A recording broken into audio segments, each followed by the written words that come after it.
Yo, what up, squad? All right, so you guys just got your brand new PS5 Pro. Now, this one right here is not the PS5 Pro. It's the PS5 Slim, but I got my PS5 Pro coming here in house, so relax, all right? You're probably sitting out there, you're like, CKid, what are some of the things that you recommend that I do first with your PS5 Pro? Listen, I got you, my guy. Let's discuss. Now, the first thing I plan on doing with my PS5 Pro, as well as all my other PlayStation consoles, is install my M.2 SSD drive. Now, the one that I've been showing you guys here on my live stream, where I stream literally Monday, Wednesday, and Friday, man, at 6:30 p.m. Central Standard Time. And that is the Western Digital M.2 SSD internal storage. That includes the heatsink built right on it. And it's been working for me, man, flawlessly. I haven't had no issues with it at all, man. And I have it on my OG PS5, and I also have it on my PS5 Slim here. So to do this, all you guys have to do is just remove the plates from the console. And I always get it mixed up here on which side you actually should do it, but I think it's the side that doesn't have the PlayStation logo on it. And then you just find this metal plate here, and then all you guys have to do is unscrew that screw here and remove the plate. And at a 45-degree angle, you're just gonna slide in the new M.2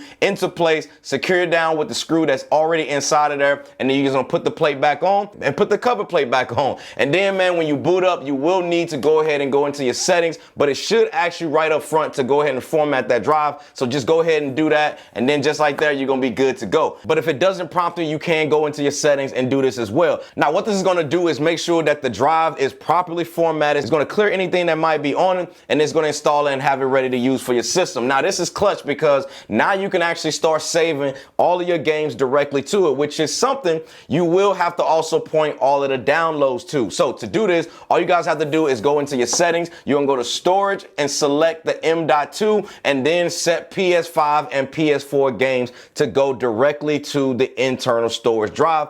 And then that's it, man. Now, all of the games that you're going to be downloading going forward, whether it's PS5 Pro or PS4 games, will all be directly installed right onto that M.2 drive. You're welcome.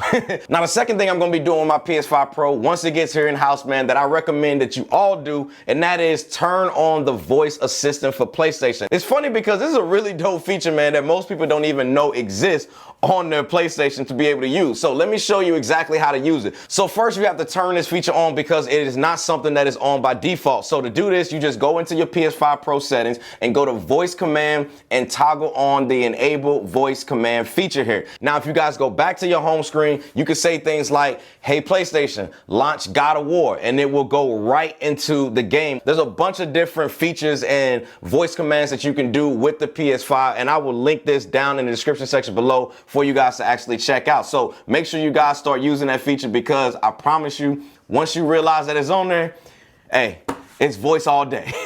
Now, the third thing that I like to do is turn off the 14-second trophy captures and video and photos, because if I'm being honest with y'all, man, as I'm always am, y'all, I'm not gonna be sharing none of my photos and videos that I save in my media gallery at all. Like, I'm just not that trophy sharing type of PlayStation user. But I do like the fact that I do get the notification that pops up whenever I do get some type of trophy or some type of accomplishment that I get in the game. So to turn this off from automatically saving all of these freaking clips, all you guys gotta do is go into your settings, go to captures and broadcast, and under auto captures, select trophies, and then under save trophy screenshots and save trophy videos, make sure that these are set none for both, because these video clips, man, can be somewhere around about 30 megabits or whatnot. And if you play a bunch of games over a long period of time, man, I'm telling you, these little clips over time, it's going to build up a crazy large library, man, as well over about 150 to 200 gigs plus. Overall, that's going to start eating at some of your storage. Trust me, man, this will give you back a bunch of that storage, because listen, storage ain't cheap.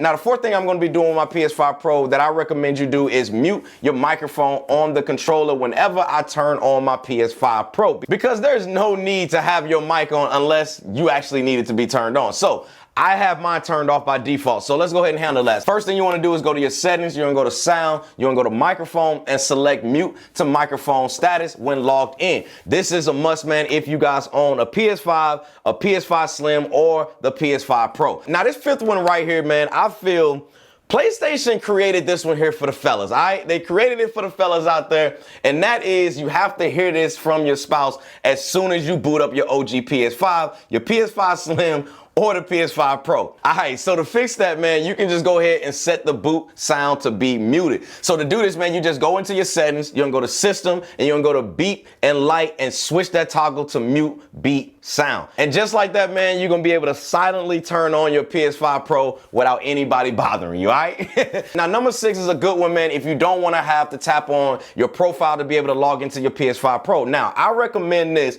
if you primarily have like one profile on your system, like I personally do. But now when you guys actually boot up your PS5 Pro, it's gonna bypass the login screen and take you right into the gaming home screen. Now, you're probably like, well, CKid, what if I have multiple users on my account? How does that actually gonna work, right? Basically how it works is whatever is the last used account on that system is the account that is going to automatically log into. It's a small feature, but trust me, it's an easier and faster way to be able to get into your system and get gaming a whole lot faster. All right, now when it comes to this 7th one right here, man, this is where I feel like you kind of get into the customizations on your PS5 Pro console, and that is organizing your system tray, because listen, I don't need all of these crazy icons here whenever I press my PS button on my controller. Now, by default, it will have a bunch of stuff here, as you guys can see here, but it's easier to navigate when you actually customize it. So after you press the PS button here to be able to bring all of this stuff up as far as your menu option, you can also press the menu button here on your controller, and now it's gonna bring up this hidden menu where you can now rearrange your icons around and even hide some of that stuff within your main tray. Now, for me, besides the home, the power, as well as the switcher icons, because some of these things here are not allowed to actually be hidden, because these are actually core features that needs to be up there in order for you guys to be able to power down your machine and different things like that. Now, for me, I like to keep up the downloads and uploads option, the sound option, the mic option, and the accessories option. And to me, that's all I need. The rest can actually be hidden, stored away, and I ain't never got to look at it again. This way, now, whenever I'm actually pull up my system tray, it's a whole lot cleaner, and it's way easier to be able to navigate, y'all. Now, number 8 is not the sexiest thing, but I do feel like it's something that I should mention, and that is transferring all of your data over to the new PS5 Pro. Now, I'll be breaking this down here in a completely separate video on how exactly you guys can do this, but in this video right here, man, I will let you guys know that you can actually take out your M.2 SSD directly out of your OG PS5 or your PS5 Slim, and you can just put it right into the brand new PS5 Pro, and you should be good to go, because you do not have to reformat that drive on the new PS5 Pro, which I think is a W, y'all. But I'll be breaking this further down, because all of your saved data will also need to get ported over as well, so that way you can just boot your game up and be ready to go right where you left off. So be on the lookout for a video on that later.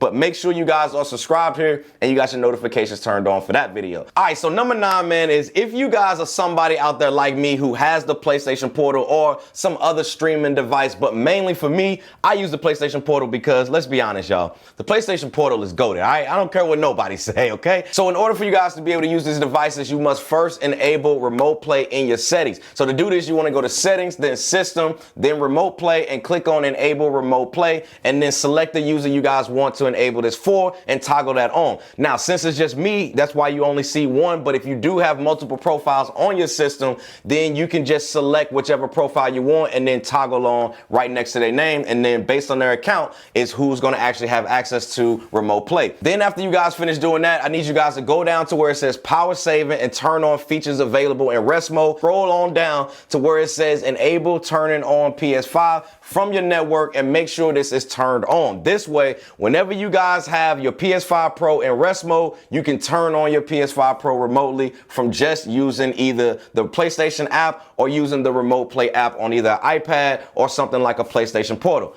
Definitely, man, turn this on and you will thank me later. I promise you.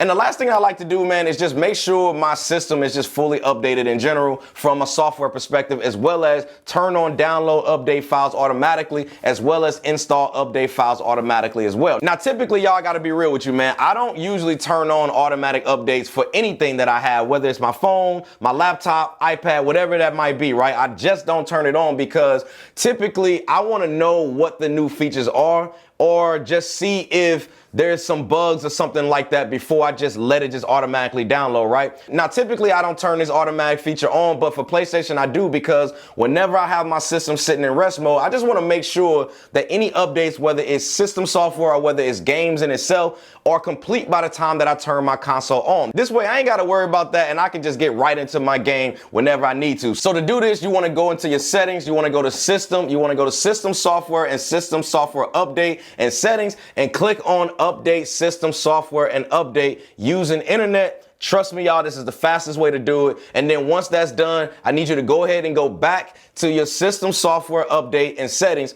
And I want you to toggle both download as well as install file automatic options. And trust me, y'all, you will thank me later, all right? Oh, there was one more thing, man, that I almost forgot. And I want to give y'all this as a bonus. And that is, I also set up my 3D audio sound if I'm using my TV speakers here or if I'm using a pair of gaming headphones. So to do this, all you want to do is go into your settings. You're going to go to sound as well as 3D audio TV speakers or 3D audio for headphones. But keep in mind, if you guys are using it for your headphones, you must have those headphones selected under audio output, under output devices, for this to be enabled. And you just follow the on-screen instructions and prompts. And then just like that, man, you're gonna be good to go. And now you're getting that full optimized 3D surround audio sound from your PS5 Pro that's gonna be custom for your home room or your setup or your layout. Trust me, y'all, PlayStation audio, that's 3D audio that they have, y'all, is so fire. But that's about all that I do just right out of the gate before I ever even boot up a game or just get it cracking on any of my PlayStation consoles. But let me know, man, if you guys have any questions about anything. I will be getting my PS5 Pro in today. I'm literally sitting here, I'm waiting on it, man, as I know you guys are too. And I wanted to just drop this video here early, man, just in case, you know, your PS5 Pro comes in a little bit earlier than mine. So that way you can just go ahead and get set up and ready to go. But I need y'all to be also, man, on the lookout, because I'm dropping another video today whenever I get my PS5 Pro in, because I'm going to be showcasing some gameplay right out of the gate, man, and just giving you guys my raw, initial, honest thoughts and impressions around if I personally think the PS5 Pro has improved and does it actually look pretty good. All right, so thanks again for watching, man. See y'all in the comments. Happy gaming, squad. We out.